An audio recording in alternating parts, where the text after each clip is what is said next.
नमो नमः। भवतां सर्वेषां स्वागतम। विद्यार्थियों, आप सभी का स्वागत है संस्कृत कक्षा में। और आज हम आपसे चर्चा करने जा रहे हैं बीए भाग तृतीय के पाठ्यक्रम में सम्मिलित तर्क संग्रह के विषय में। विद्यार्थियों, अभी तक हमने जो अध्ययन किया था उसमें जो पूर्व वीडियो था उसमें हमने जाना था कि प्रत्यक्ष क्या होता है। प्रत्यक्ष जो एक करण है उस प्रत्यक्ष के बारे में हमें ज्ञान प्राप्त हुआ था। उस सूत्र के माध्यम से हमें प्रत्यक्ष के लक्षण के बारे में बताया गया था और वहां पर स्पष्ट रूप से कहा गया था कि जो इंद्रियार्थ सन्निकर्ष ज्ञान होता है उस इंद्रियार्थ सन्निकर्ष ज्ञान को ही प्रत्यक्ष कहा जाता है।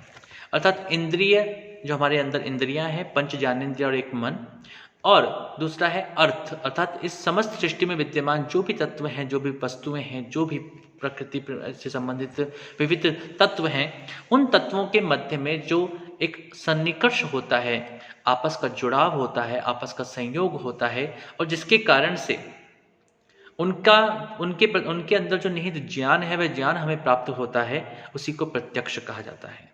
तो इंद्रियार्थ सन्निकर्ष जन्यम ज्ञानम प्रत्यक्षम। और इस प्रत्यक्ष को उन्होंने दो भागों में बांटा था, निर्विकल्पक और सविकल्पक। निर्विकल्पक अर्थात ऐसा कुछ है या फिर किसी भी वस्तु के बारे में, किसी भी तत्व के बारे में उसकी संपूर्ण जानकारी ना होकर के उसकी कुछ जानकारी प्राप्त होना, कुछ जानकारी होना, तो उसे कहा गया निर्विकल्पक ज्ञान। और सविकल्पक ज्ञान उसे कहा गया जिसके अंदर उसके समस्त भेदों के बारे में हमें जानकारी मिल जाती है। हम स्पष्ट रूप से कह पाते हैं कि यह ऐसा है या यह है। अब अगले सूत्र में वे कहते हैं कि कह सन्निकर्षः सह कतिविधः। सन्निकर्ष क्या होता है और वह कितने प्रकार का होता है, उसी के बारे में यहाँ पर कहते हैं। तो सन्निकर्ष क्या है? सन्निकर्ष अर्थात निकटता का संबंध, सन्निकटता का संबंध। और इस सन्निकटता का संबंध किस किस के मध्य होने वाला है? तो इंद्रिय के मध्य और विषयों के मध्य।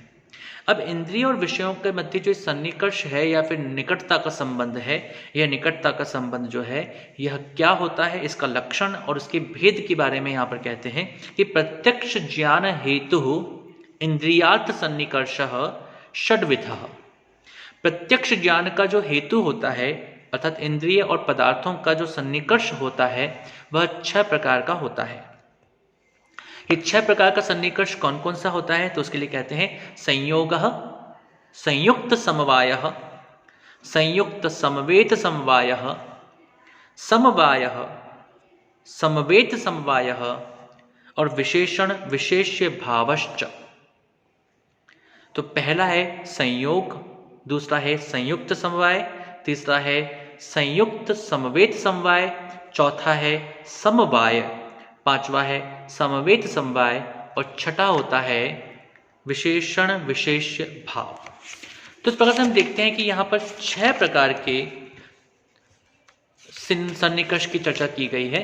अब ये 6 प्रकार के सन्निकर्ष क्या होते हैं उनके बारे में हम जानकारी प्राप्त करते हैं। तो प्रत्यक्ष ज्ञान के 6 प्रकार बताए गए। चाक्षुष यानी कि नेत्रेंद्रिय से जन्म, घ्राणज यानी कि घ्राण इंद्रिय से उत्पन्न, रासन अर्थात रसनेन्द्रिय, रसन अर्थात जिह्वा से उत्पन्न, श्रोत्रज श्रोत्रेंद्रिय से उत्पन्न, स्पर्शन त्वक इंद्रिय से उत्पन्न और मानस मन इंद्रिय से उत्पन्न। तो इन 6 प्रकार के जो प्रत्यक्ष ज्ञान का हेतु है, इंद्रिय और अर्थ का सन्निकर्ष है, वह 6 प्रकार का होता है। ये 6 प्रकार हमने देखे, यहाँ पर नाम उनको देखें। अब नामों को हम थोड़ा सा संक्षेप में समझ लेते हैं। संयोग, संयोग क्या होता है? तो द्रव्य के साथ इंद्रिय का सन्निकर्ष। संयुक्त समवाय क्या होता है? तो द्रव्य में रहने वाले गुणों के साथ इंद्रिय का सन्निकर्ष। संयुक्त समवेत समवाय क्या होता है? तो गुणादि में रहने वाले सामान्य के साथ सन्निकर्ष। समवाय शब्द के साथ कर्णेंद्रिय का सन्निकर्ष।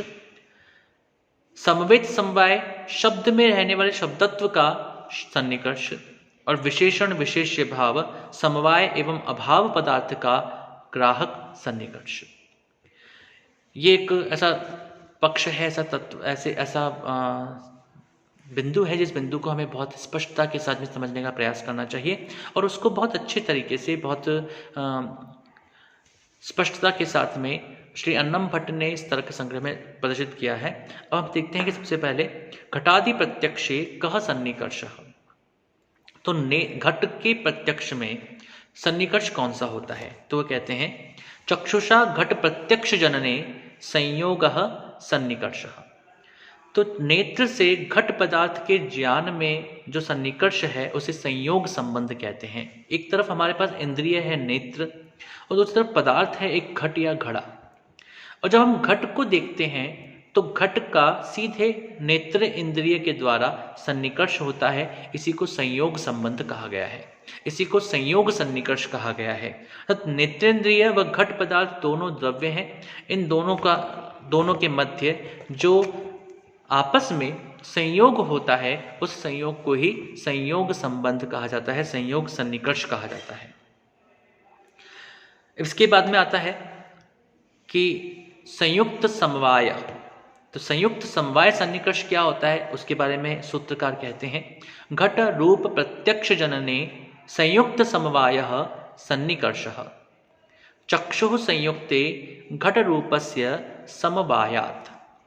नेत्रेंद्रिय के द्वारा घट का जो रक्त वर्ण है या पीत वर्ण है वह छोटा है या वह बड़ा है, उसके जो स्वरूप है, अर्थात घट तो एक चीज हो गई है, उस घट को तो हमने प्राप्त कर लिया, लेकिन घट के अंदर बहुत सारे गुण विद्यमान हैं।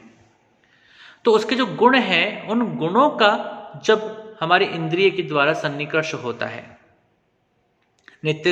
उसे नेत्र इंद्रिय के द्वारा जब घट के विविध वर्णों का, उसके स्वरूप का प्रत्यक्ष ज्ञान होता है तो इसे कहते हैं संयुक्त समवाय सन्निकर्ष। तो आपको स्पष्ट हो रहा होगा, केवल घट की प्रतीति होना, घट की का ज्ञान होना इन नेत्र इंद्रिय के द्वारा, यह है संयोग।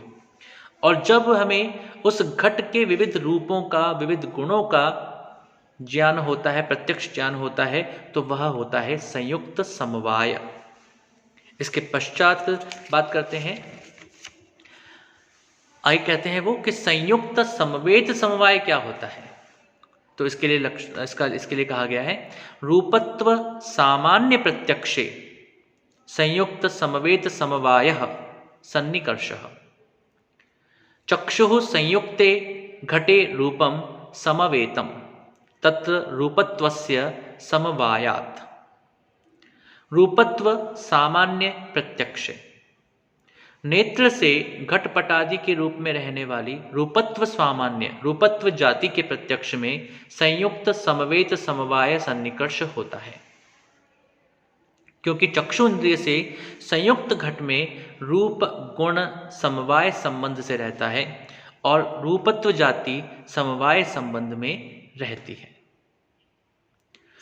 तो यहां पर हमने उन गुणों को जाना और गुणों के माध्यम से हम उसकी संपूर्ण जाति को समझ पाते हैं कि घट ऐसा भी होता है, घट किसी और तरह का भी होता है। उसमें घट के बहुत तरह के स्वरूप हमारे जो बुद्धि में या फिर मन में पहुंचते हैं, उसके हमको जानकारी मिलती है, अर्थात उसकी जाति की जानकारी, अर्थात घट की एक जाति ऐसा मान सकते हैं। अर्थात घट केवल और केवल एक वस्तु नहीं है, अपितु उसके समान अनेक वस्तुओं का नाम घट हो सकता है।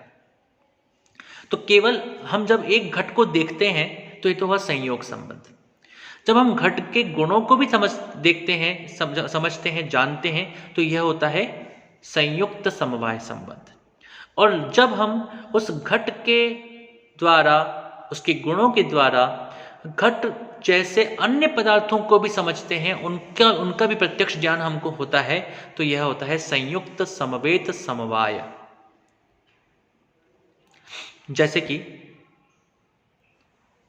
एक बच्चे को देख करके हमने जाना कि यह एक बालक है, तो यह बालक है, यह होता है प्रत्यक्ष का संयोग संबंध। उसके बाद में हमने देखा कि उस बालक के गुण क्या है, बालक किस प्रकार का है, तो उसके गुणों की जानकारी प्राप्त करना होता है संयुक्त समवाय सन्निकर्ष। और जब हम उस बालक के समस्त अन्य बालकों को भी, बालक के समान अन्य बालकों को भी समझ लेते हैं, जान लेते हैं, तो वह होता है संयुक्त समवेत समवाय। तो आज हमने देखिए 3 चीज़ों के बारे में, प्रत्यक्ष ज्ञान के अंतर्गत 3 सन्निकर्षों के बारे में पढ़ा है। और 3 सन्निकर्ष कौन कौन से पढ़े हैं हमने? तो संयोग, संयुक्त समवाय और संयुक्त समवेत समवाय।